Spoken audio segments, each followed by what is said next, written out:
and get ready for the ride. You're in the danger zone. Holy mackerel. Holy mackerel, indeed. You guys are here in the danger zone on a Saturday? What the holy mackerel, indeed. Here we are, man, and I am stoked to be here because one of my favorite people are in the building. Hell of a guy for joining us here, not only on a Saturday, but the very first game day. We have Joe Blewett, man, and I've had him waiting for a 2-minute long intro already, so I'm just going to bring him the hell out and we can chop it up together. The one, the only, Joe Blewett. What's going on, man? I'm thankful for the invite. Looking forward to chopping up. Looking forward to watching some Jets football in about 3 hours and 5 minutes or so, however long it takes to actually kick off. Dude, I know. Like, I guess there's a threat of Mother Nature now. Have you seen that at all? Yeah, I saw like flooding there until 10 o'clock, but I don't know if that's because of the rain or just because of whatever their water system is and high tide and all that stuff. I don't think it would be affecting Lambeau, but rain or not, they should be playing. So I can't wait, man. It's been far too long since we've seen some actual football on TV. We are on NFL Network, so should be very high def. Man, let's just start there. Who are you most excited to see tonight? Most excited? I don't know. I think you can have a conversation pretty much about everybody on the roster from the 15th guy to the 75th guy at this point. There's really every single position group you can go through and talk about battles, whether it be QB 3, running back 4, receiver 5, 6, all that. But it's mainly the rookies. I want to see the offensive line, obviously. I want to see Justin Fields and see if he can get through his reads well, recognize some simple coverages, pre-snap, accuracy, things like that from Fields. But really, I want to see them all, right? We've been waiting for so long just to watch some damn football. So I'm excited to watch all of them, quite literally all of them. Backup offensive lineman, Cole Laval, but a bunch of, some UDFA, defensive linemen we got to look at. There's a bunch to watch right now. But yeah, really, I would say the offensive line, specifically Fields, and then mostly the rookies as well. Let me take it another angle then, because I have a feeling this list will be far shorter. Who do you not want to see? Who are you not interested in seeing out there at all? Yeah, I don't know. Michael Clemens, maybe. I feel like that's the only guy who even with him though, it seems like even though they would save about, I think it's $3.4 million if they release him, it seems like he's getting I don't think it's just coach speak praise. It seems like they're going out of their way to praise him at times, and that scares me a little bit. Now maybe they honed him in a little bit. I don't really see a big difference between him and a guy like Eric Watts. I think Eric Watts is actually a bit more disciplined than him. Maybe Michael Clemens has some more natural power. But that's really it. There's really nobody on this team that I specifically dislike that I'm not looking. Alan Lazard, maybe Alan Lazard and Michael Clemens, those are the only two names I can think of on the roster where I don't really enjoy them as players. So yeah, past that, I can't really think of anybody. What about Xavier Gibson?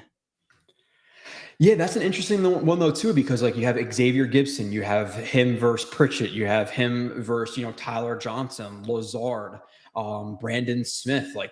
Xavier Gibson's a guy who could he earn a spot into this roster? I don't know. It seems like a battle between him, Naguanu, or however you say his name, for the kick returner spot. Also Pritchett, another smaller slot receiver type. But yeah, a guy obviously I don't have the highest praise for a guy like Gibson. I think he kind of lived off of one play his first game in his rookie year. And past that, he's just been dropping balls, muffing punts, fielding balls incorrectly. There's been a bunch. So yeah, another guy who I'm really hoping that a guy like Pritchett or even a guy like Smith can outperform him, just because we've seen Xavier Gibson for 2 years now, and he really doesn't offer much. He seems to make some splashes at camp and some noise at camp, at least a little bit, and then he comes into the regular season, and obviously there's absolutely nothing there. So Yeah, you know what? I'm with you. You do kind of want, if you're down on a player, you want the other guys that are battling with them to outperform them. But, Yeah. maybe, I don't know, maybe sometimes you just got to have Gibson go out there and do Gibson things and Clemens go out there and do Clemens things. Mhm. And if that does happen, let's say there's a personal foul. What do you want to see happen? And just same as last year, status quo, leave him in. Are you yanking Clemens if he commits an egregious penalty? Yeah. Yeah, bench him. Like take him out for a drive or two or three or the rest of the game, like depending how egregious it is. But like with that question, like in terms of like, oh, who do I not want to see? And I think with like the reviews and stuff, like some people are like, oh, he doesn't like this guy or whatever. It's really just like it's just based on me being honest. And then past that, like I'm a Jets fan. Like above all else, above an analyst and owner of the website, whatever. Like I'm a Jets fan, and I want them all to dominate. So like realistically, if Clemens comes out and he gets 3 sacks tonight, like great for the Jets. Like I'm sure there'll be people on my Twitter or people on my streams, whatever, like, oh, dude, you said Clemens sucks. Like you're an idiot. But at the end of the day, again, I'm a Jets fan first and foremost. So if he performs well, it's good for us, right? Whether it be trading him for a late round pick, which I doubt would happen, or he just sticks on the team and maybe he can actually make an impact if he, has a coaching staff that can coach him properly. Not saying that our former staff couldn't, because they were obviously pretty good with the defensive line, so I'm not just going to shit on them unnecessarily. But yeah, anybody playing good for the Jets is obviously a good thing. Yeah, the coaching staff is low-hanging fruit, man. It really is. Yeah. But you know what? Let's just segue here because, you're in the danger zone, so I have to ask you about the running backs, man. I am famously very, very low on Brees as a ball carrier. Okay. Very high on the other two. I did see some of your breakdowns. I believe you've done Braylon and Isaiah Davis both recently. I want to get your thoughts on them, maybe as a pair, compared to each other, but also how would you, if you were offensive coordinator, manage their workloads? Yeah, I think my prediction is like about a week ago, maybe I was doing a stream with Nanya, and I think I predicted something like in terms of touches, it being like 50% Brees, 30% Braylon Allen, and 20% of Isaiah Davis. I think that they're going to try to kind of recapture what Brees was in his like first and second year. I think the Braylon Allen, and I know you have the Braylon Allen jersey behind you. I think. And again, so let me start with the good stuff. I think Isaiah Davis is underhyped to fans. I think they overlook what he did last year, just to consistency. And this isn't a player comparison because their styles are completely different. But like he feels like a Bilal Powell to me, where he just going to consistently get you 4 to 6 yards, find holes, not make mistakes, good ball security, all of that stuff. And he was, and again, I broke them both down. And if you just look at them snap by snap, Isaiah Davis had a better season than Braylon Allen, like just in terms of the consistency you want to see, the vision you want to see, all of that stuff. Now, Braylon Allen, I think, is more liked by fans because we kind of fall in love with like the measurables, the size, and all that stuff. And with that being said, Allen does have a higher ceiling. Like he's faster, he's bigger. So I think there's a higher ceiling there. But if you're telling me like, hey, who had a better rookie season, like snap by snap, to me, it's actually pretty clearly Isaiah Davis. But he's a guy who's going to get you consistently that 4 to 6 yards. And with Allen, I liked what he did in his rookie season. He actually got brought down by quite a few arm tackles last year. So I want to see him be a little more consistent for his size in terms of breaking tackles. But for running backs, I would predict it probably like 50, 30, 20 with it being Brees, Allen, and then Davis. But for me, I don't know, like maybe I'll give Brees a little bit less than that. But like, even with that being said, I want to see if he can recapture what he was, because I'm lower on Brees too. I'm sure you know that. Obviously, if you watch the reviews and whatever else, the vision's not great with him. He's a guy who's gonna, and I say it all the time, I kind of lay it out like this. He's a guy who gets you, 2 yards, 1 yard, 2 yards, 1 yard, 25 yards. So he was never consistent. Like he was never a guy who could really read a defense or read holes really well. He was really based off of his explosion. And last year he didn't have that explosion. Like his numbers were down, acceleration was down, top speed was down. So when you take explosion away from a guy who consistently relies on his explosion, he's not going to be as good. He said he was battling an injury, and it's the only thing that makes sense realistically when you look at it, because people will kind of go back to, oh, well, he's coming off his was it an ACL, his ACL injury. It's like, well, why was he more explosive the year after versus 2 years after with the ACL injury? So I do think he was battling some type of injury last year, because you saw it. Like, he was literally falling down before guys even attempted to tackle him, and his vision was just so bad. And again, the explosion wasn't there. So I think if Breece is healthy, you still kind of want to try to ride him out in his last year and see what you have there, because being realistic, like, if he is what he was his first couple of years, like, you're talking about a top 10 running back, top 5 running back. Last year, he was a jag as a starter at best. And that's just being realistic. He was, if even average, I think he was below average. It's not bad last year as a starter. Look at the drops, look at the broken tackles. I think he had 7 last year, which is almost a embarrassing number. So he was terrible last year. So I think you ride it out with him. And obviously, if he doesn't prove it early on in the season, then Braylon Allen, Isaiah Davis's snaps start to go up. Agreed, man. You mentioned it. The explosives weren't there that were there, in the first 2 years. I did a breakdown the other day. Years 1 and 2 for him, he would have 0.42 carries a game that were 30 plus yards, which is, you got one every other game pretty much. Year 3, that dropped all the way to 0.12. He had 2 all year. Just, dude, explosion was gone. I don't know. His confidence was gone. Look at it on screen here. You just got him just falling down. And I don't know if he got tripped on that play or not, but just like that wasn't the only instance of him just taking a dive, man. And it was just sad to see. And I'm down on him, but I also don't mind your plan of starting him off with half. But obviously I would want to reevaluate that damn near week to week, just, ride the hot hand each drive kind of thing. I'm not opposed to that one bit. Although I do feel like if personally me, you, whoever's running the offense were to phase him out of the running game, all I think that does is add him to more of the receiving game. I don't plan on having him sit on the sideline. I don't know what you think about that.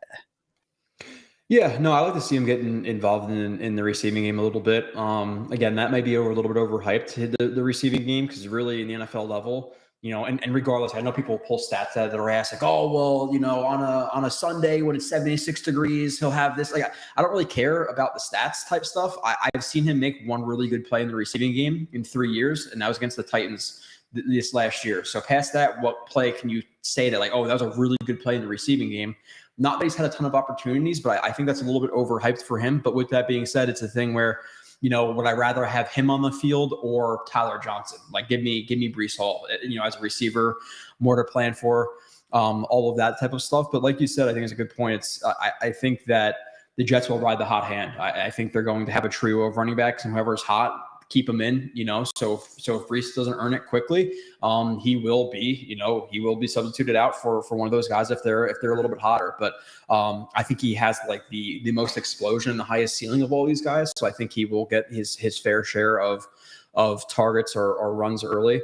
And you just have to hope that obviously he's going to be, the rookie year Breece, those explosion numbers come back. But it'll be interesting to see, because I think a lot of people are talking about Breece. They're down on him for obvious reasons. Really, really high on Allen, but the hype is crazy for Allen, considering that Davis had a better year last year. Again, if you just look at it rep by rep, or you can go on my Twitter, JoeRB31, look at the highlights I put up of both of them, and see who's just more consistent, who has more highlights. Like Allen or Davis was just better rep by rep. So it's gonna be interesting to see how that turns out. And obviously tonight, I'm not expecting a ton of Breece. I don't know if I'm expecting a lot of Allen or Davis either. I think the coaching staff kind of knows what they have.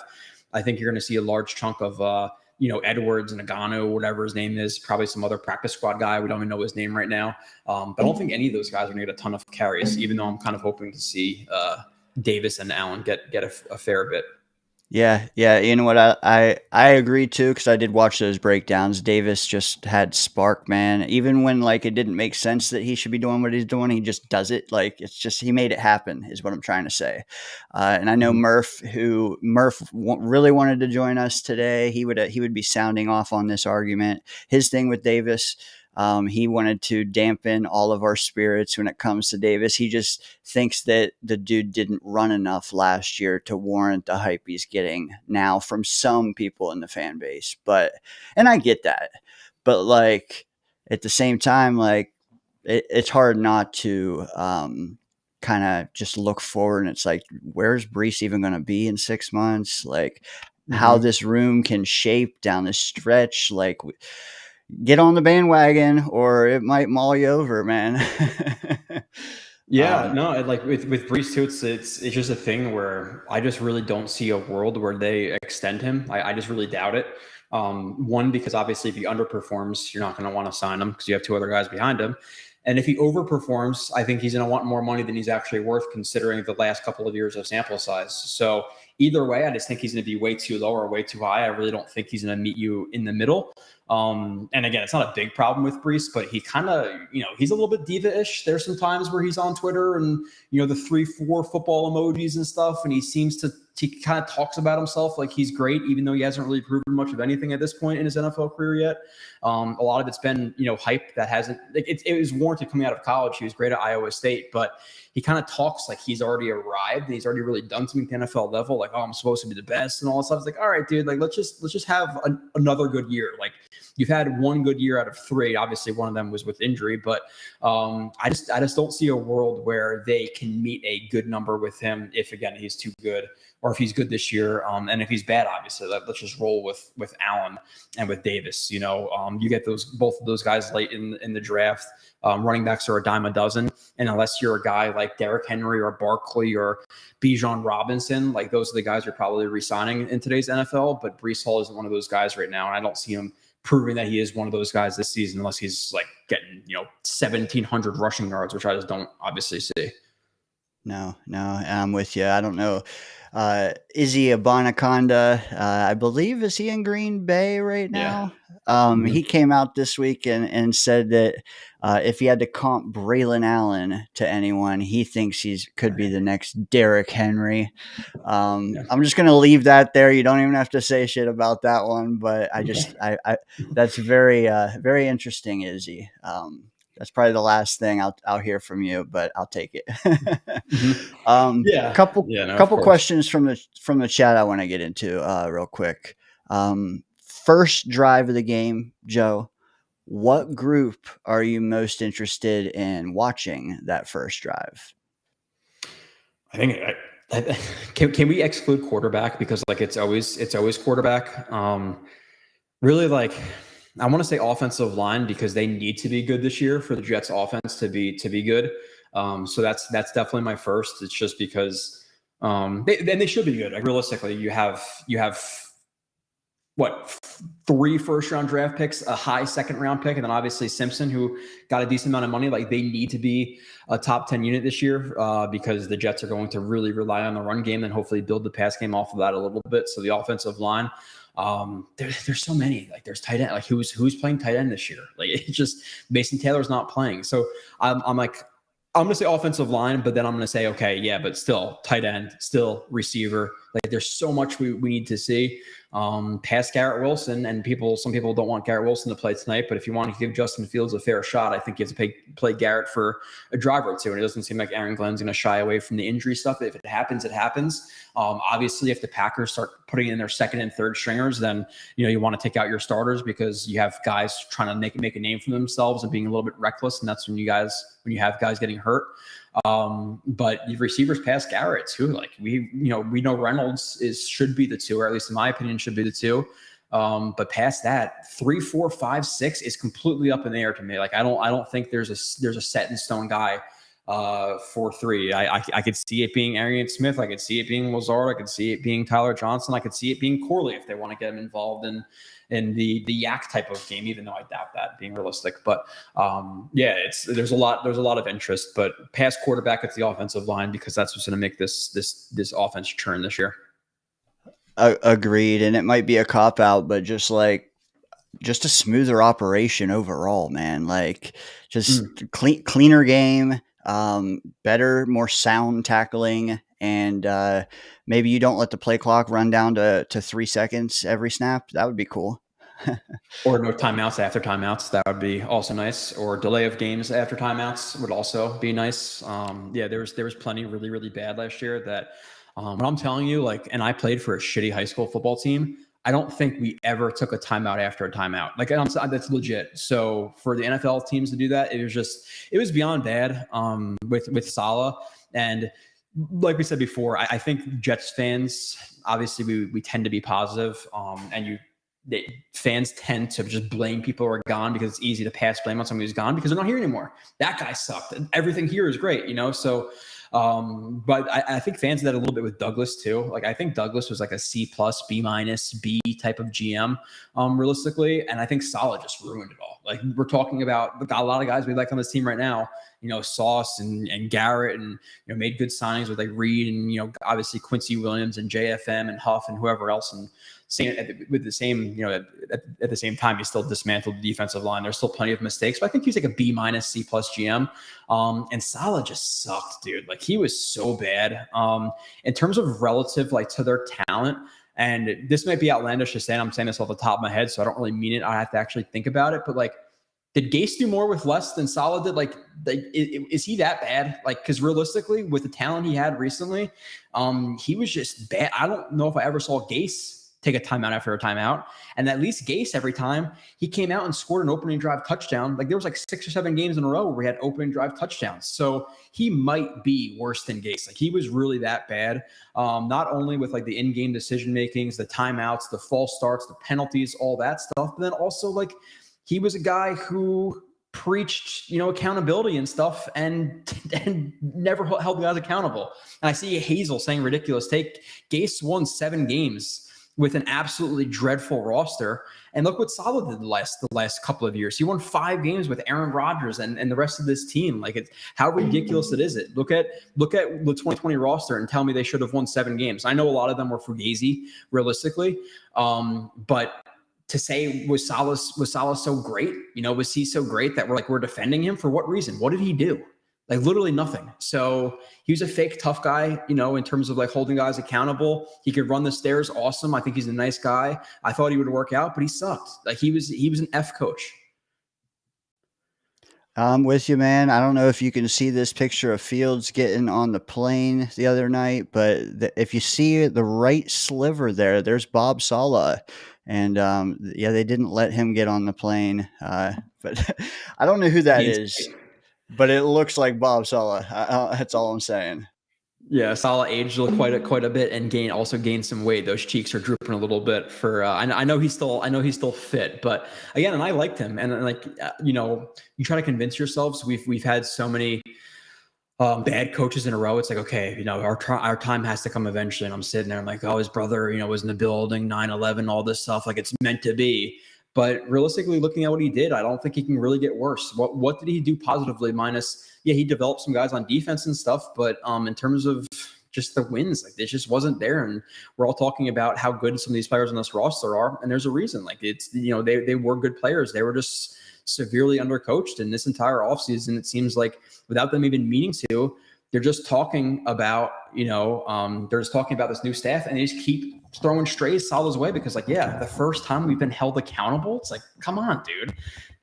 Saleh's up there talking about crows and eagles and shit. It's like, what are we doing here? So I'm looking forward to everything today. I'm looking forward to new culture. I'm looking forward to Aaron Glenn. Like, a lot of people think he's maybe a little bit like false bravado and stuff. I don't think he is. I think that's who he truly is. And him saying that he got choked up by the fans chant and all that stuff. Like, I'm rooting for this guy so freaking hard. Maybe a little bit of bias because it's been so shitty for so long for us. But like, I want Glenn to work out, man. We deserve it. I think he deserves it. I think he's a good dude. He's a certain way of coaching that some people don't appreciate because people are soft nowadays, but, let's just hope that he's the real deal. And like, I want to see intensity from the sideline, man. Like, I can't just with this, like, how long was Saleh just going to do that? Yeah. But like, and realistically with that, I've heard that before, but like Bill Belichick did that. And he has how many Super Bowls, so like, as long as you're winning games, I don't care, I don't care if you're doing the bend down, the Pete Carroll, the arms crossed, Bill Belichick, the rah, like, just win games, hold guys accountable, don't make stupid freaking decisions. Like, hey, there are certain situations, and I can't even remember examples because it's just been it's been so cloudy over the last few years. But like, there'd be situations where the Jets are down 3 scores, and with a touchdown, we can cut it to 2 scores, and then we'll kick a field goal, and then we're still down 3 scores with like 10 minutes left in the game. Like, what are you doing? So, he was beyond frustrating as a coach. I'm just looking forward to flipping the next page. I'm with you. I do have a separate question to cleanse our palate with.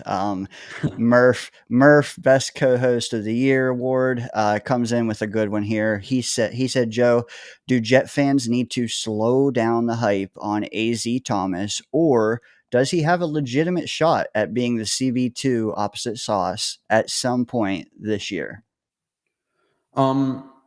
Yeah, there's obviously a chance if like Stevens really struggles. I think the hype train has slowed down a little bit on AZ Thomas, and maybe that's just me because I'm seeing what like Sabo says and all that stuff for the website. But from what I've heard from Sabo, I'm not trying to be an asshole here. I think he's one of the only guys I can trust in terms of watching football live time like that, because he's a high school coach who knows who he's looking at. Where a lot of these guys are, good footwork from the right tackle. I'm like, what good footwork is, my guy? Like, come on here. So like, I trust Sabo, and he's saying that Stevens is outperforming him.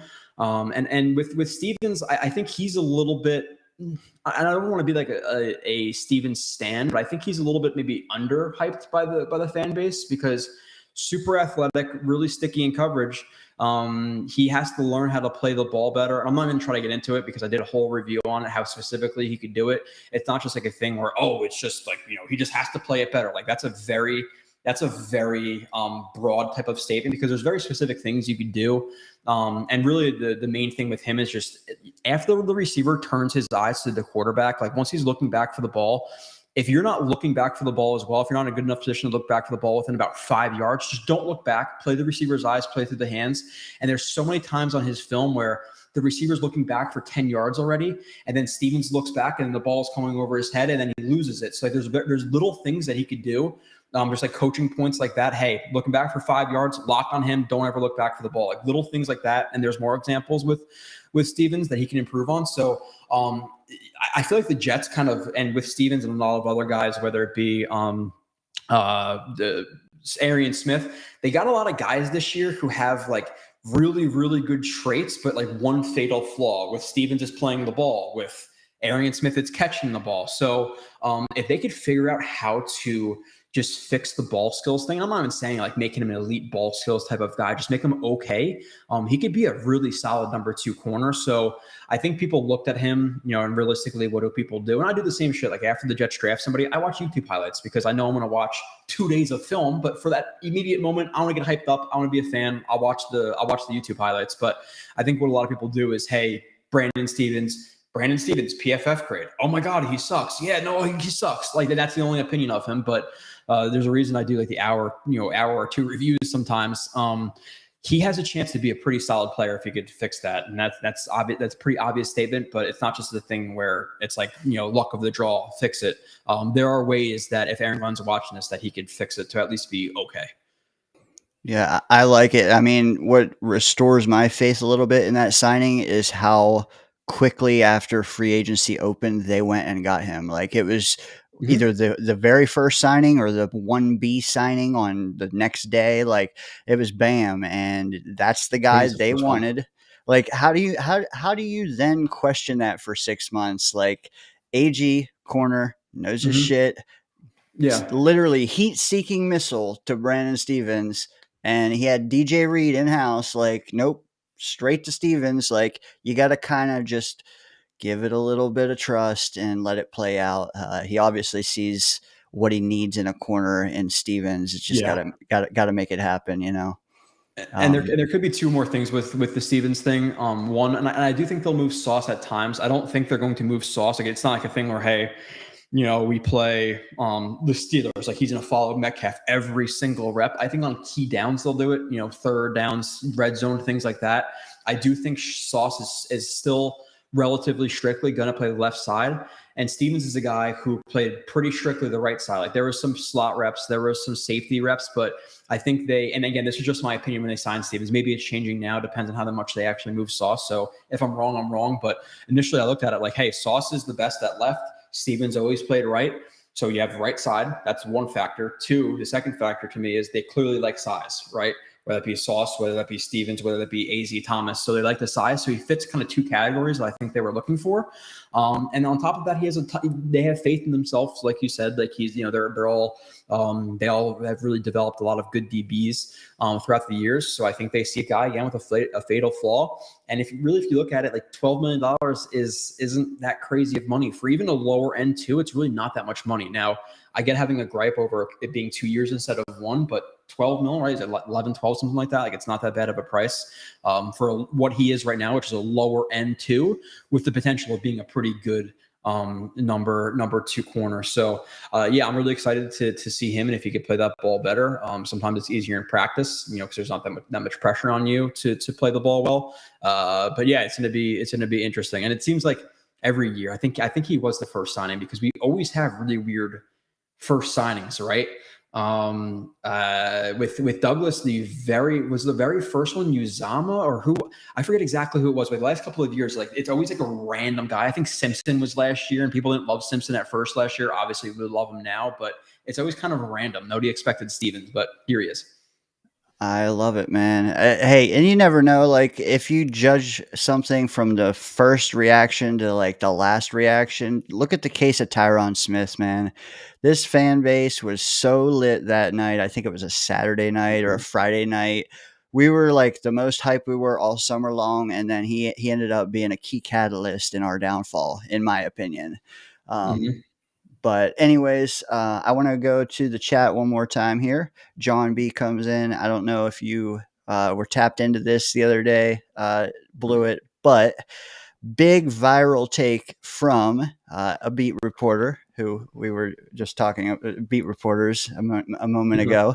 He had a take that AG has done a million things right this offseason, but starting the ones tonight it could be a big mistake. I'm paraphrasing, but that was basically the take. What do you think of that idea? Is it a mistake to play the ones tonight? Like it is, like in retrospect, if they get injured, obviously. But like Glenn said, I don't think you can play afraid. Like just go out there and play football. Like it happens. So what's to say that the next live practice they don't get hurt, or Garrett Wilson's running a route, it's a oh my god, like knock on wood, like a non-contact injury. It's just it happens. It's football. Like it's just, I don't think you should play scared. I think it's about getting this team ready for the entire season. The physicality, the tackling, getting hit, all that stuff. And to me, it's worth the risk to play your guys. Now, again, like I said, you don't want them playing versus second and third stringers, because those are guys trying to make the name for themselves and all that stuff. Look at, I forget the exact player who did it, but remember against the Falcons a few years ago, like Avery Williamson was our starting linebacker. He got taken out by like a third or fourth string DB, whatever he was, like diving and trying to make a play. So there's a certain point like, hey, yeah, you got to take them out. But if they're playing their starters against the Packers starters, I think those guys are smart enough to not make like crazy risk or helmet to helmet or anything like that. I think players are respectful to each other in that way in the preseason. So yeah, don't play afraid.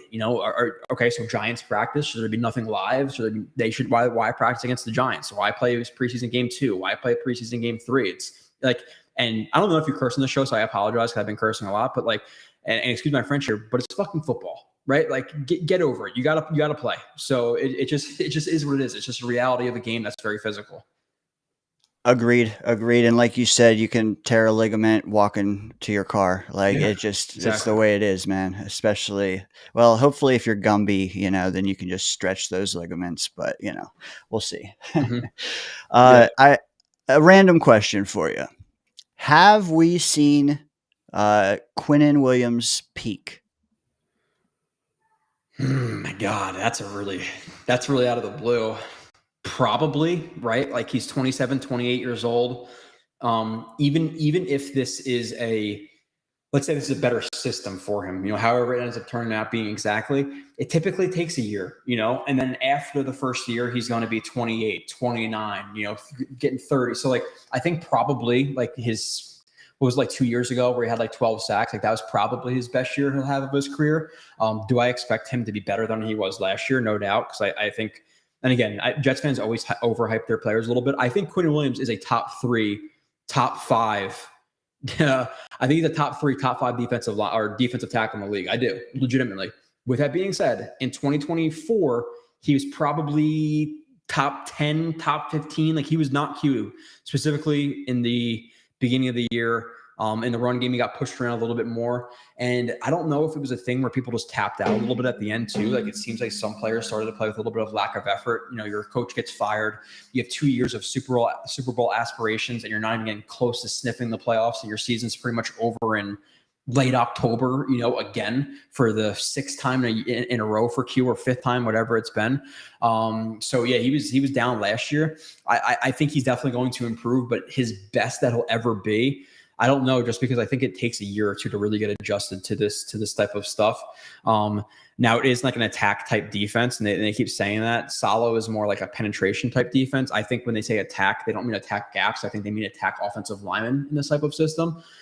It will be hybrid. I'm sure of, like there'll be some, penetrating, some 2-gapping, some just attacking the offensive lineman, all that stuff. But Q I think he's really well rounded in all of them. But to me, you want to see him attacking offensive line or attacking gaps. But yeah, the best he'll ever be, I think, was probably 2 years ago. I think he get close to that, and I think there's a chance he can get even better than that. I'm not saying like, no, Dayne-O, you're an idiot. Like, there's no way he gets better than that. There's a chance, but like, if you make me bet all my money that I have right now on it, I'm going to say probably 2 years ago or whatever it was probably his best year ever. But I think he'll get back to being like cemented as like a top 5 defensive tackle in the league this year.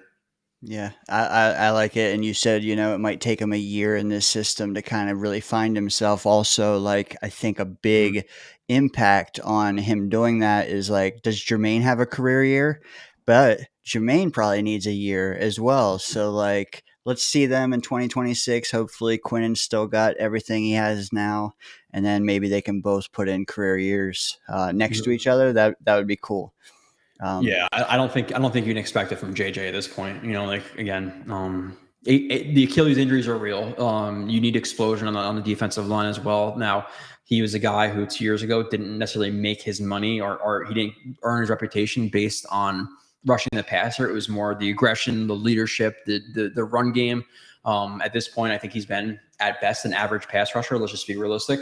A lot of his sacks were either effort sacks or design like stunts and things like that, which you still have to execute properly. But like, I don't know if you can specifically remember like the sack against Josh Allen the first game of 2 years ago, where he had a wide open B gap and there was nobody there. Like, yeah, still athletic enough to make the tackle, good tackle radius, all that stuff. But he's not like beating guys cleanly like after 2.5 seconds. There's not a lot of that from JJ's game. So I think this year he'll struggle as a pass rusher just because I think he's been average at best at this point in his career. I'm not saying he can't get better, but the year after the Achilles injury, I expect him to be just being realistic, a below average pass rusher. And I can still see him being, really good in the run game because the like actual physical strength is still there. It's like, it doesn't take away that. It takes away the explosion. So I expect him to be good this year, but he should bar none be better next year than he will be this year. Obviously, I'm hoping that he's the best he's ever been, but again, living in the world of at least my realism. And that's why you're such a good interview, because you do keep it tempered in the right way. And a lot of your takes are embedded in film, which is like more than most people can say. Question from co-host Murph here. Joe, who is, and hey, gun to your head, I guess he's asking, your favorite for taking wide receiver 2? Yeah, it's Josh Reynolds all day to me. I know last year it was a down year for him. Obviously he went to the Broncos, right? Got shot. And then like the last 3 weeks of the season goes to the Jaguars. And I didn't watch him with the Jaguars, and again, a film breakdown's out there. I didn't watch him like, oh my God, he's ass now. It's just like you're adjusting to a new team after getting shot. It's just, like, yeah, a guy like Garrett Wilson can bounce from team to team, or Metcalf, or top receivers in the NFL. Like, it's easy for those guys, but like more just role players, it's kind of hard to really establish yourself because the quarterback has to build up trust. You have to know the offense. Like, there's so many different things that go into it. So I wouldn't expect him to just dominate even year one with the Broncos or, going to the Jaguars, whatever it may be. And it's not even just I'm not like even trying to overhype him. It's just when you watch him with the Lions and assuming he's anything like he was with the Lions, just really good route, or at least a solid route runner, solid speed, really tough over the middle, willing blocker. He's just easily, to me, the most proven guy at this point. Again, assuming that he is what he was like with the Lions. And, with that being said, it's kind of like who else is really there to take it? Like we've seen what Lazard has been for 3 years here. Even with Rodgers, he drops the ball. And then obviously past that, everything is unproven. Tyler Johnson realistically has done nothing at this point in his NFL career. He's bounced around, not put up any stats at all. Corley has done nothing. Arian Smith has done nothing. Xavier Gibson has done nothing. So he's easily the most proven guy. So it's kind of from both realms. Like, yeah, it might be a little bit underhyped by Jets fans, but at the same time, this receiver core, there's not much there. So I think it's Josh Reynolds easily. You better be able to scheme guys open after Garrett, because otherwise, hey, Mason Taylor, you better be ready to catch 100 balls. We're gonna figure this out. But question, and it not to put you on the spot, but is there maybe a player on each side of the ball that you, having done film and all that, are higher on than consensus? I'm gonna start with defense because I think that's probably the hardest one. I can't think of anybody on the defensive line. Linebacker, no. Corners, probably not.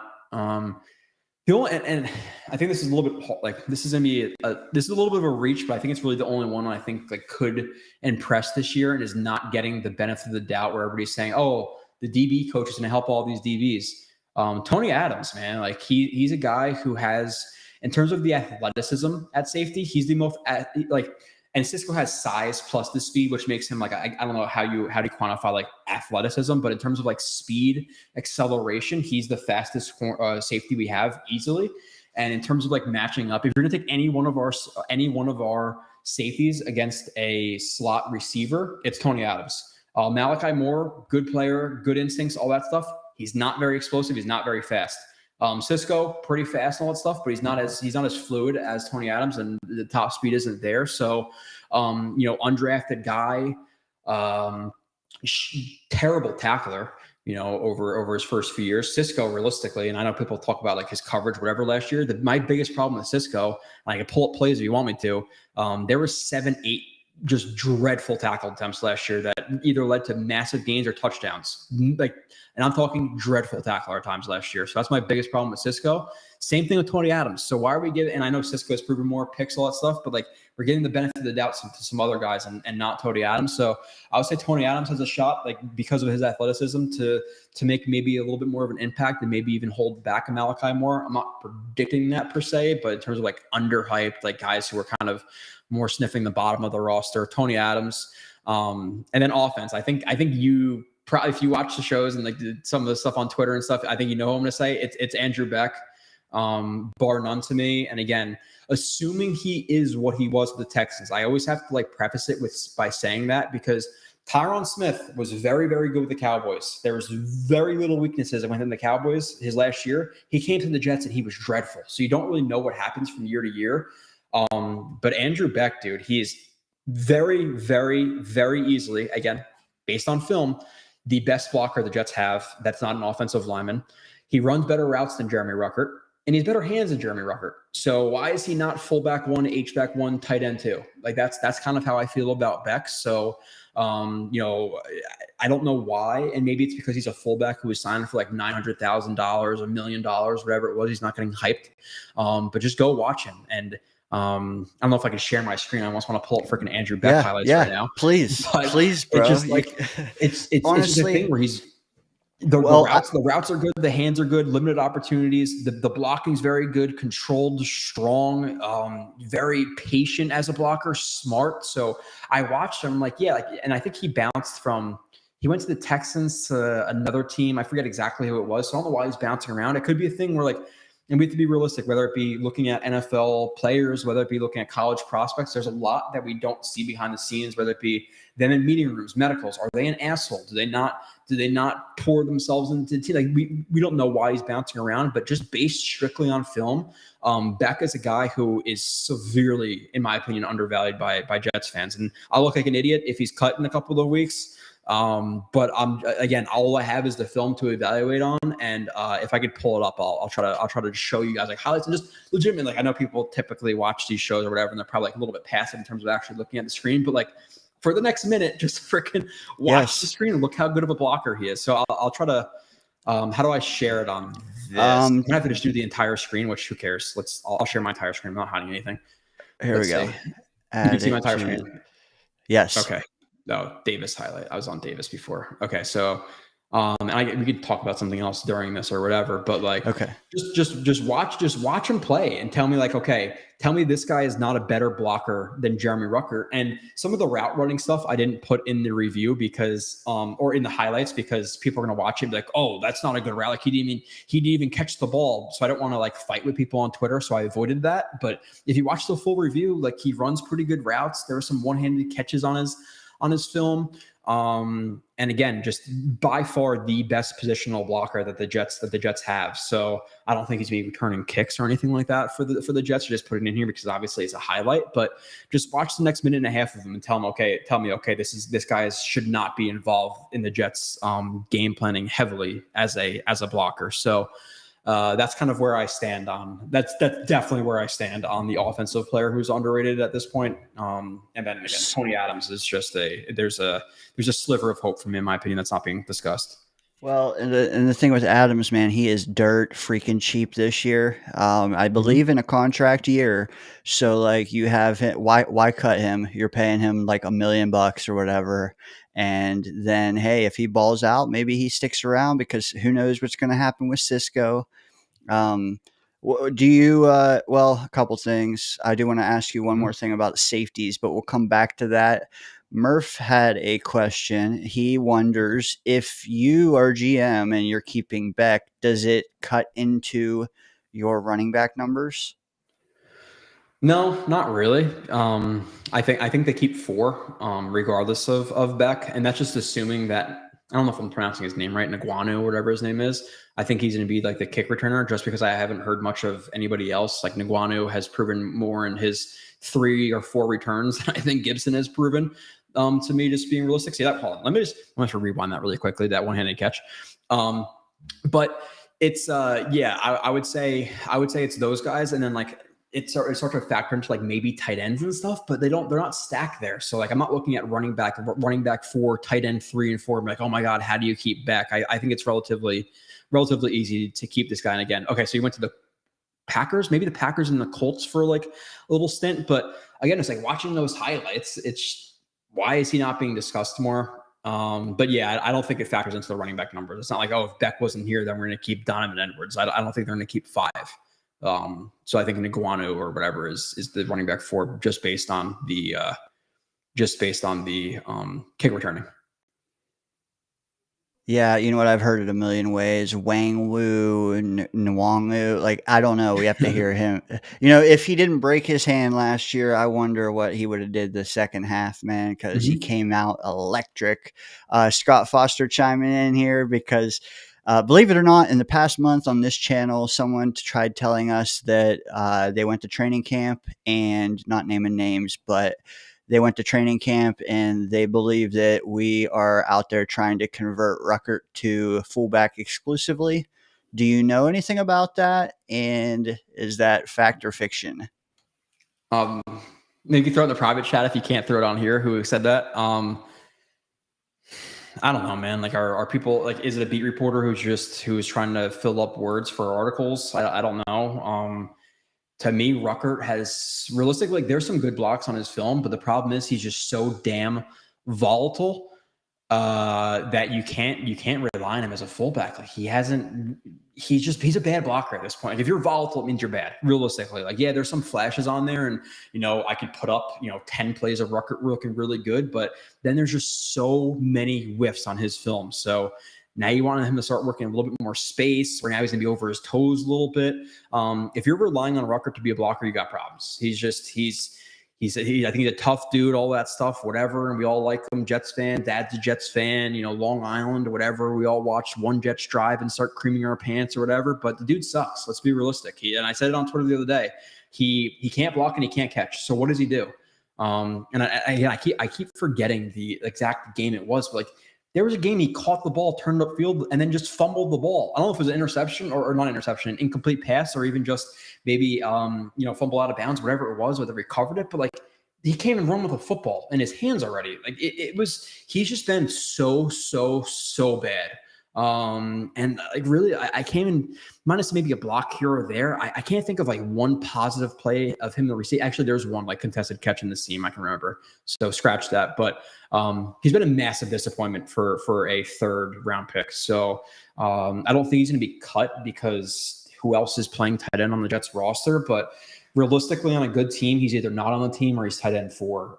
So again, watch those back highlights and tell me why he's not tight end 2 and fullback 1. It's just so, yeah, as a fullback, I don't know who put that out there. Dude, I was going to say it the other day, I'm not necessarily afraid to. I don't like to call out other streamers. I don't think this is another streamer unless it is, and I'm mistaken. So I apologize if it is. But I saw a tweet from it was Roundtable Sports, which I don't know who. I don't know who that is. So I'm gonna say it before we even say it. But there was a play where Sauce clearly was not in coverage on Garrett Wilson, and they put it out there. Oh, Garrett Wilson cooks Sauce Gardner. I'm like, bro, it's not even close. That he wasn't even close to the coverage. He was carrying Isaiah Davis on a wheel because they were in some type of he zone turned. They were either in a 3 or some type of coverage. And then they're oh, Garrett Wilson cooks them. And that's the problem with social media is you have a bunch of these people who put out stuff who don't know what they're talking about. But because of a lot of people don't know what they're talking about, they then take that opinion oh, this guy has followers, so that means he knows what he's talking about. And I'm sitting there, I'm like, what the fuck, dude? It's just, I think people have to be a little bit more honest with what they do know and don't know. And you can put up highlights and stuff, but don't start commenting on this guy's fault, that guy's fault, if you don't know what you're talking about. So, it's just, sometimes it's frustrating. So, yeah, Sauce Gardner did not get cooked by Garrett Wilson in that play, and Ruckert should absolutely be nowhere close to playing fullback unless you're, I don't know, trying to lose games. Yeah. And unless Rucker is already cut from being a tight end and you're just, wasting time, that's all I could figure as well. And it caught me off guard, but I don't know what the hell they're doing out there in training camp, but I sure hope they're not having Rucker down in a 3-point stance, man, or whatever. But yeah, you said it. It's not just you got to be careful. It's not the people with following that are the smartest. Honestly, it's the people with following that just are pumping out content nonstop around the clock. That's how you get following. We go once a week here, and that's why our growth has just been slow and steady, man. But jumping at the same on time, trends, there's a bunch of ways to get followers and overhyping stuff, underhyping stuff, hot takes. Look at Stephen A. Smith and Skip Bayless. That stuff makes clicks. So to be level headed and be consistent, not necessarily sexy.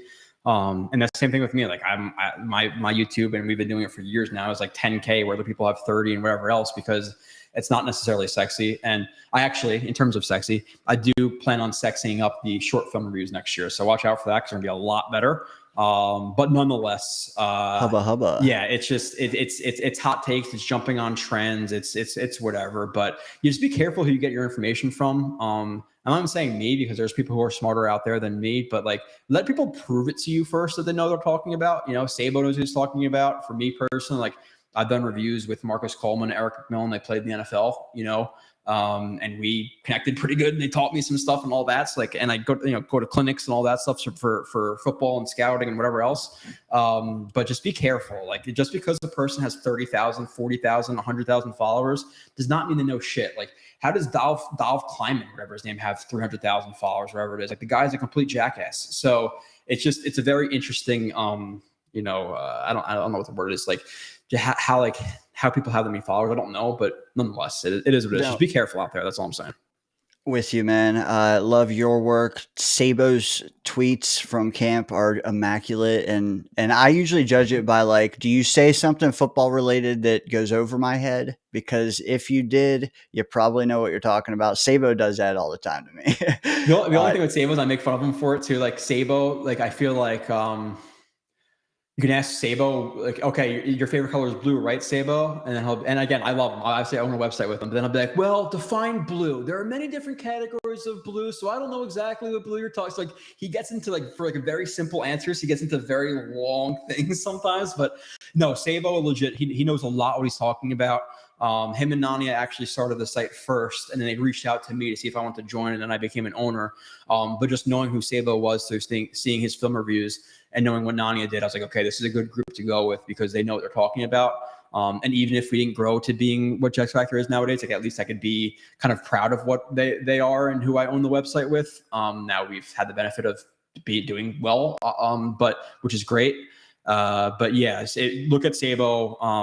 Let me prove myself to you. But Sabo's a really good guy to follow, specifically for like practice and stuff, because the stuff about footwork from guys who I know who don't know what good footwork is, or even stuff. And I think our friend Connor Long has said it, and he's from JetX too, but I'll say it here. It is what it is. Like, can you really see running backs vision in practice? I don't think you can.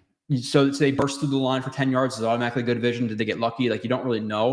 But like the vision stuff from running backs, it's impossible to tell when you're 100 yards away and you can't see the gaps developing. You can't see if they're setting up guys. You really don't know. So I don't know what I'm saying with Connor and his learning, but just be careful with the practice stuff. I don't know how we got into this, but here we are. Dude, I love it. Another one, just I want to shout him out real fast, is Dom C, man. Project Prospect, very good, knowledgeable guy, hits the clinics and all that as well. I'm surprised he's not with you guys, maybe sometime down the road. But yeah, anyways, I don't know, man. I think we're running out of questions for Joe. If you have one, get it into the chat here soon. I will say your links, Joe, including your socials, are down in the video description. So if you're new to Joe, somehow you know me, but you don't know Joe, you're crazy. No, but definitely go follow him as well, whether it's Twitter, YouTube, whatever. Do that. Also spike the like on this video. I do have, let's see, Crispy, one of our avid fans around here, JetWise, has a question. What are your thoughts about Aaron Glenn, just him being a first-time head coach? Do you know anything about his game management style, decision-making, blah, blah, blah? Everything that Sala, we knocked. Are you finding more promising with Glenn? How do we know? Like realistically, how do we know? We know what he's saying, but until it's actually proven on the field, we can't actually know. Obviously, he's preaching it, but then we're also having practice, as we heard the other day, where they're getting penalized out their ass. So to me, like even if it happens, it's just about, do you hold them accountable? Is Michael Clemens, diving on piles 8 seconds late in the Buffalo Bills game, he's not getting pulled and things like that. So even if it's a problem, as long as he's holding guys accountable, benching them, and I'm not even saying like call him out in the media. Like he doesn't need to be like, oh, this guy's a stupid asshole, he sucks. But like, no, Clemens needs to be smarter. He knows he's not supposed to get a personal foul like that. Like I just want him to see him hold the players accountable, both with snap wise, and then also again, whether it be in the media or not, it's just like I feel like Salah, like even if players suck, they went out of their ways to praise guys at times, and it's just so unnecessary. So it's a really hard question to answer because we don't know, because nothing's been proven. Like it starts in 2 hours. So we'll see what happens then. This is where the journey really begins, because we don't really know what's going on in practice. Very good answer. And Joe could sit there and fake it and throw out all these things, and then if he's wrong or right, he's just going to tell you what he thinks. Can you tell us what you think about this one from Scott? Yeah, the thing that's weird with Corley is like, I feel like because again, and it's a staff who didn't really know what they were doing, and specifically offensively, like Hackett, Keith Carter, all this stuff. You can give them some credit on defense. Again, they developed guys and all that stuff, but like offensively, we kind of all knew that they didn't know what the hell they were doing. And one of those examples is like the whole thing with Hackett and Brees as a receiver, even though I think Brees is a little bit overrated as a receiver. But it's just a thing where they didn't use him a lot. So that's the factor against them. And then the second thing is that, against the Texans, he dropped that ball. So I think people are out on Corley too early. And it's not me saying that I have a lot of faith in Corley or anything like that, but we're kind of basing his entire career now, who he is as a player, based on a shitty offensive staff last year, couldn't develop anybody, and one play. And it's not like every time Corley's going into the end zone, he's going to start dropping the ball and fall. It's not like he's going to do that again, most likely. But I think people are a little bit out early on him. Now, what his future is, it kind of depends on him and what he proves. And, does Brees get his touches in the receiving game? Like, do they put out Braylon Allen as in the backfield, and then Brees Hall replaces Corley and end arounds, jet sweeps, screens, tunnel screens, whatever it may be. So it's kind of up to him to decide. The only thing I could say with Corley is he was a fourth round pick, third, fourth, whatever he was. Pick 665 overall. 65. So that's what the first pick of the third round. Yeah. So the first pick of the third round, he has the size, he has the physicality, he has the yak ability. There were some plays in college where I actually thought he ran some decent vertical routes. So again, I'm not even standing for Corley. It's just because of one bad year with a shitty offensive staff and one play we're out on the guy. He hasn't been making waves this offseason. He's had a drop or two. Yeah, he's not getting a ton of playing time because of injuries, I believe. But let's give him time. Give him a year or two and see what happens. So. All right. 2 final questions, short ones. First one, Joe, do the ones score tonight? God, I hope so. I just don't want to live in a world where the Jets aren't scoring. Maybe, yeah, they score tonight. I think they'll probably get, I think the over under would probably 2.5 drives, right? Yeah, 2.5, maybe 2. I would probably say 2 if I had to, 2 or 3. And they get hopefully a touchdown. Yeah, I'm hoping for just a Garrett Wilson touchdown. That'd be nice. So yeah, I'll say yeah, just for the sake of me being positive and a little bit more hopeful, because again, at the end of the day, I am a fan. So I will say yes, and they get probably two drives. I haven't even heard anything. Have you heard anything about the Packers playing their starters? I have heard that they're it's not official, but they're expected to play their ones a bit like us, I think. Okay. They have a couple bumps and bruises, but the main guys, Matthew Golden is playing. Love, I believe, is getting out there for a bit as well. What do you think? Do we throw a 50-yard bomb to Arian Smith when he's in the game? That's another guy too. And there's some players who I think maybe a little bit lower on than fans are overhyping, and there's guys who fans are underhyping. Smith is one of those guys too. Another guy who, and people compared him Stephen Hill, and which is just Stephen Hill and Robbie Anderson stuff, which is it's not even close to comparison in terms of play styles, because those guys were long striders and they couldn't get out of their breaks well. Arian Smith is very quick. He's not Tyreek Hill, but he's a slight tick below him in terms of this speed and all that stuff. I'm not saying as a player. He ran a 4.37, but I really think his speed on field is more of a low 4.3, high 4.2 guy. He really is that fast. Gets out of his breaks well. In terms of aggression, and this is just in terms of aggression, I'm not saying in terms of a blocker, he's the most aggressive blocker at receiver that they have. And that's something I did not expect. Coming out of Georgia, I watched dude, this guy for 180 is throwing his body at linebackers. So I'm sure they saw the speed.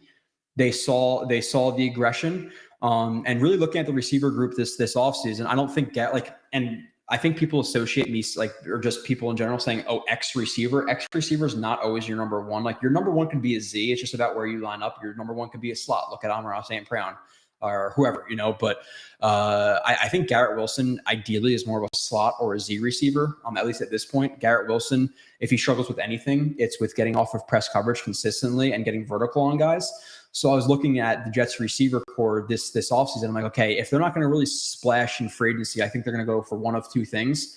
And one would be size, because you want to be able to throw it up to your X, when shit's kind of hitting the fan, or you want a really fast guy.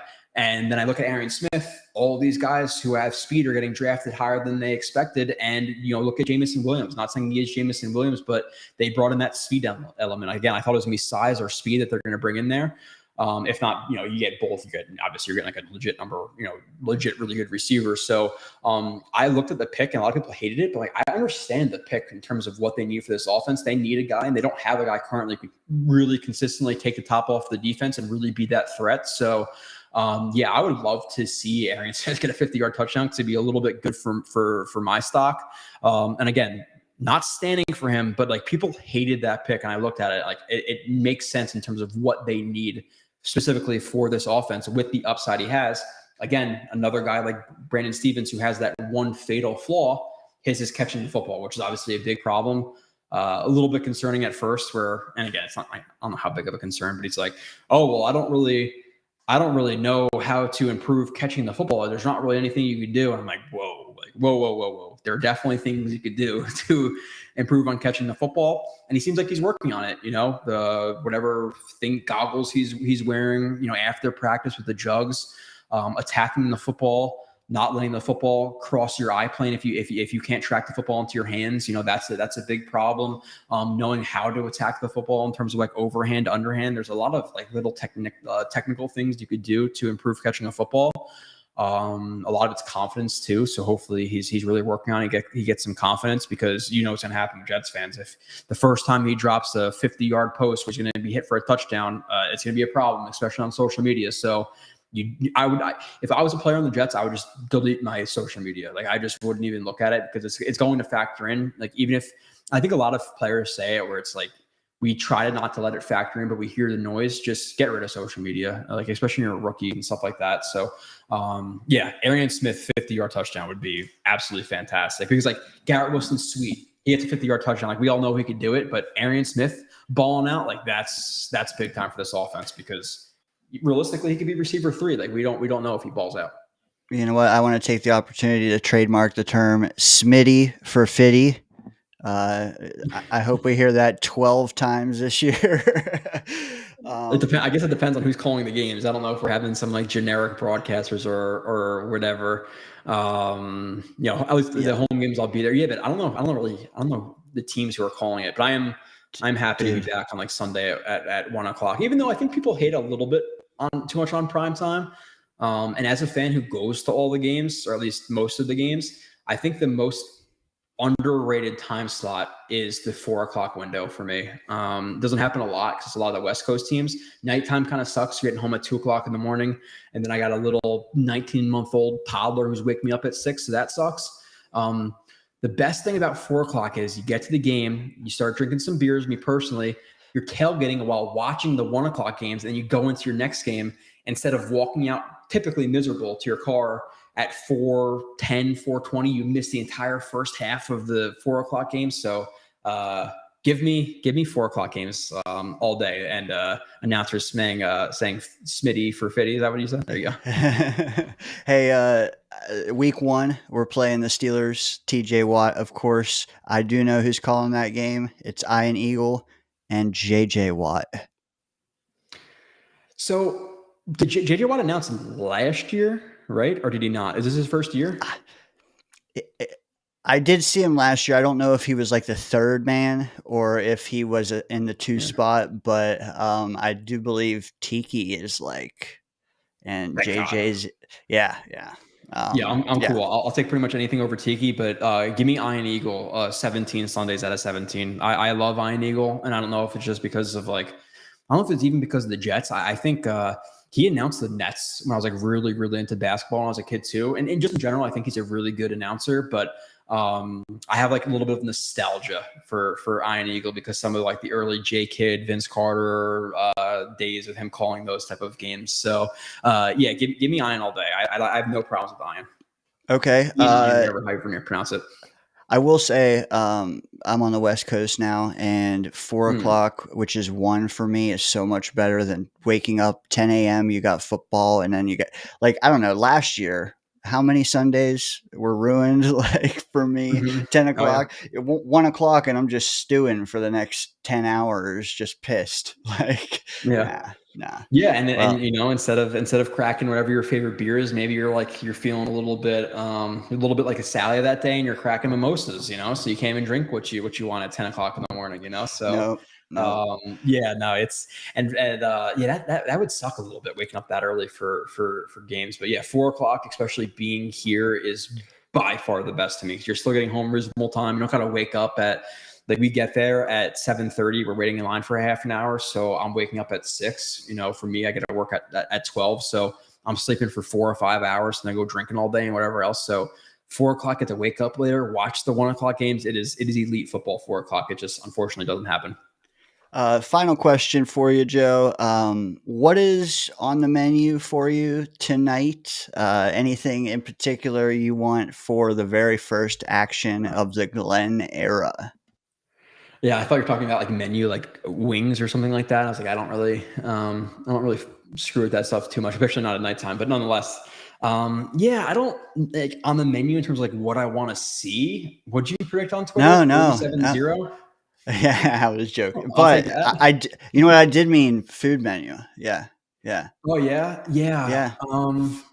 This is not Anything? illegal for me anymore. I can actually do it. I'm not going to talk about my profession and stuff like that, but I might dabble into the Mary Jane a little bit tonight. Watch some Jets football. Like I'm an enthusiast. Again, I could do that stuff. So here I am. So take that, get some good vibes going, and then past that, you never know what happens because like I tend to be I try to be like relatively disciplined, like not eating like shitty food all the time. But the problem is once you dabble into that, and my wife who's pregnant right now will be like, babe, I'm really feeling Domino's right now. I'm like, fuck, I can't deny Domino's right now. Like, are you serious? Like, okay, yeah, get me some goddamn cheesy bread and let's get this game on. So I don't know. It kind of depends on her. She's the pregnant one who makes the calls on the food, but I'm gonna dabble with maybe an edible tonight before the game. And it's like sometimes people are like, hey, like, can you do a post game breakdown with me? And I'm like, no, I'm not, because like I tend to want to watch the game just like a fan and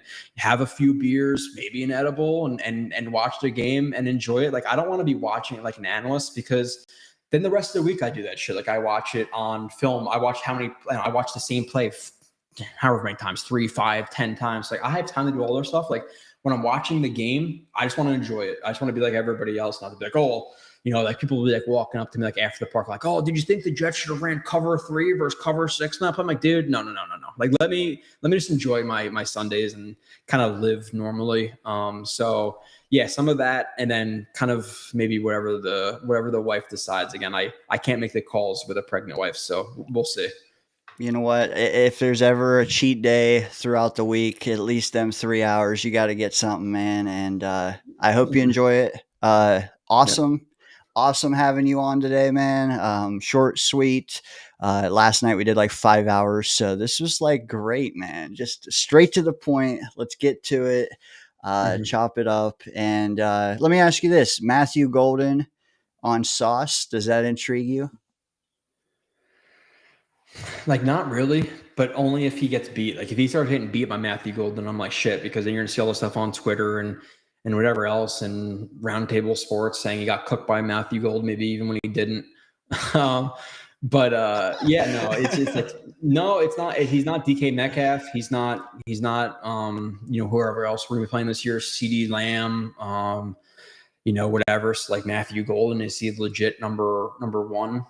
I don't think so at this point. And again, like I'm not a huge Packers fan. I'm not sure exactly what he's done in camp and all that stuff, but no, not really.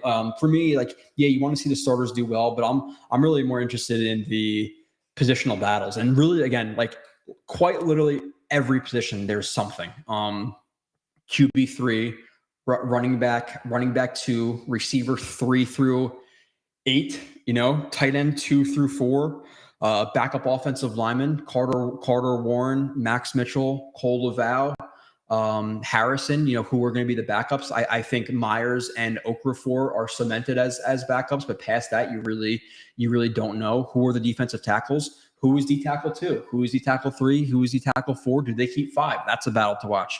Weaver versus Barron versus Clemens versus McGregor versus Watts, another battle. Linebacker, Ball versus Jamin Davis versus yes. Maui Noah versus Zaire Barnes, Tony Adams versus. I don't think Malachi Moore is playing. I think he's been injured, so I don't know if he's playing or not. But Tony Adams versus Malachi Moore versus who's is it Jarius Monroe, Jalen Monroe, Jarius, yeah. Jarius Monroe versus who I think is Isaiah Davis, who might be or not Isaiah Davis, sorry. Oliver. Isaiah Oliver, who's a safety / backup nickel. Also a guy who Sabo's brought up as another option for backup safety / nickel is I think it's Jordan Clark is another guy who he backup slot corner.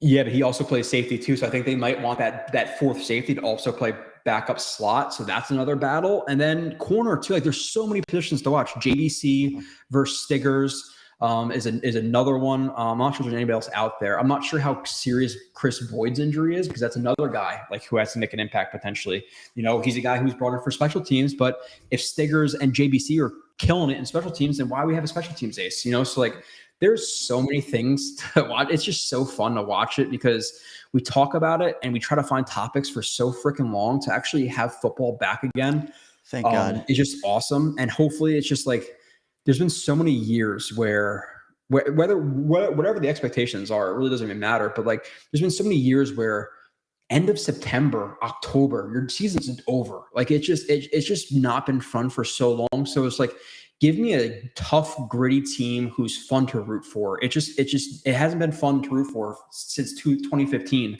Obviously, yeah, there was a few weeks with Zach Wilson and stuff like in 2022, but Scott Foster kicking game. Mevis versus Nick Folk. Like there's Austin Nachman there. Like there's so many things to watch out for. It's just so fun, especially for people who create content and just talking about it all the time. And I did 35 film reviews. Like I'm excited to just watch new football. And each one of those film reviews is an hour to 2 hours. Some of them are 30 minutes, whatever. But like new football is it just excites me. Like I can't hold in my excitement. So it's awesome.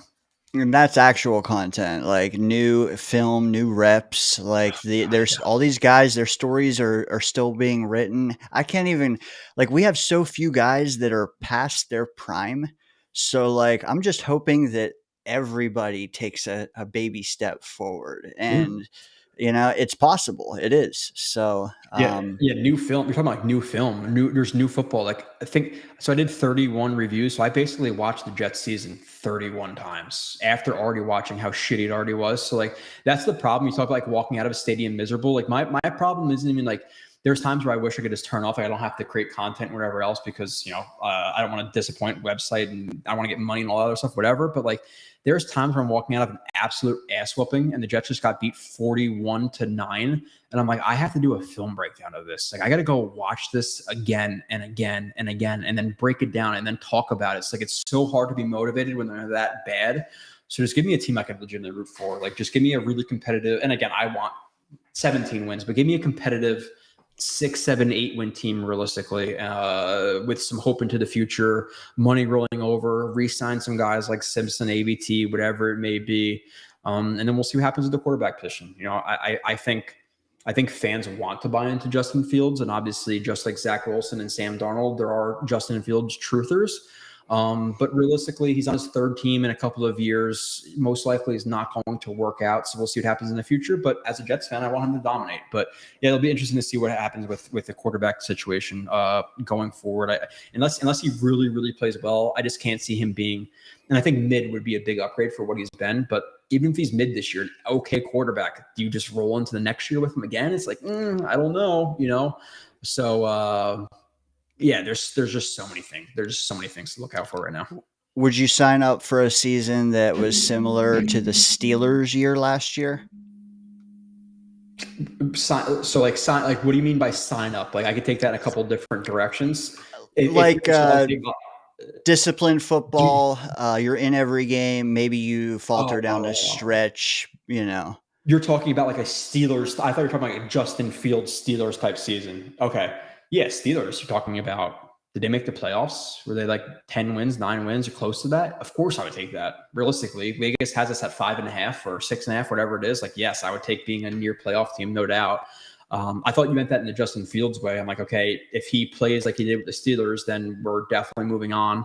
I know there's the fans out there. Yeah, he promised Russell Wilson a starting gig and whatever else, blah, blah, blah, a winning record. The last 2-3 games of the Steelers, he was not good. I don't care if they won the game, whatever. I think it was the Raiders game. Like, you just rewatch the Raiders game, and he was really bad. So if he is what he was with the Steelers, we're definitely moving on after next year. Like, then maybe you draft a quarterback in the first round, they compete type of deal. Like, I could see that. But if he is what he was last year, they should, bar none, be bringing a very high draft pick next year at quarterback, because there's a reason he lost his starting job. And even if he did, even if they did promise the job to Russell Wilson, if Fields was balling out at 25, 26 years old as compared to a 34-year-old, 33-year-old, Fields is playing. I don't give a shit what they promised, Russell Wilson. So they want to win football games. Like, let's not, like, again, that's the truth or argument. Oh, like, he was promised it. He was balling out. He was playing like prime Aaron Rodgers. They just took him out because they had to. It's like, no, he started off pretty decently. Like, his first 3 games were okay. The last 3 games, they sucked. Like, I'm just being realistic. So we'll see what happens. As a Jets fan, I want him to be, the second coming of Jalen Hurts, who I even think is a little bit overrated, but he's still a top 10 quarterback. So give me that all day. But realistically with Fields, he's probably been a bottom 5 quarterback at this point in his career, like as a starter. If he can improve himself to low 20s, high teens, I think this could be a 8-9 win team. I really do. So yeah, he has a lot on his plate. But yes, Steelers 9 wins, 10 wins, of course, like no doubt. Let's go, man. Let's go. Hey, guys, I said it before. Joe's links down in the description.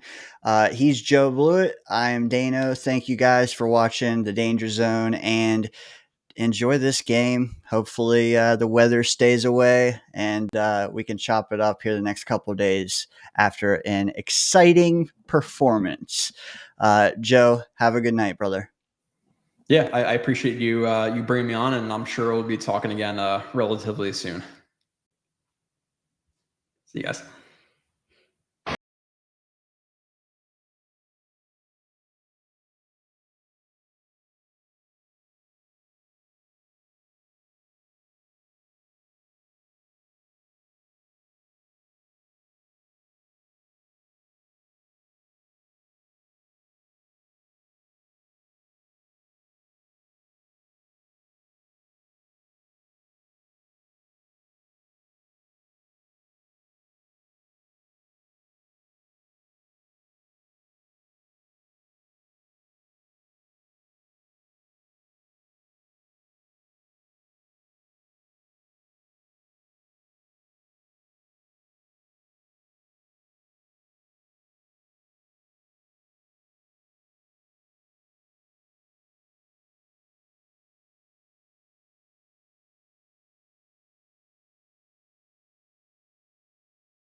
You ready for the ride?